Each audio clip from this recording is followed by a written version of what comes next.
Ti'n mae'n trio? O, oedd yn iawn? Ie, Wrth gwrs. I weld be sydd yn y bag yma. O, mae fel lucky dip o Llanelli, na fe, iawn te? O, te. O, fes da fi. O, potel, o. Mae 4 sefydliad wedi dod ynghyd am y tro cyntaf i godi ymwybyddiaeth am lygredd plastig. Gewn ni cwrdd â nhw.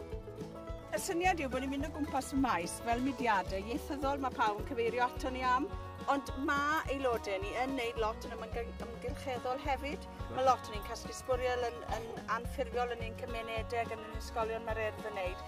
Ac i ddangos bod ni yn poeni am dyfodol yn blaned ni. Ac os nag i ni'n edrych ar ôl i, pwy sy'n mynd? Felly, os yw'n cyngor yn ti, mae pobl sy'n wylo? Os yna pawb yn neud i'r rhan yn y byd yma, byddai'r lle yn lot fwy lan ac yn lot fwy gwyrdd. So, newch eich pawb yn neud jyst yma bach bob dydd, casglu sbwriel ac yn ailgylchu, byddwn ni'n byw mewn byd lot well.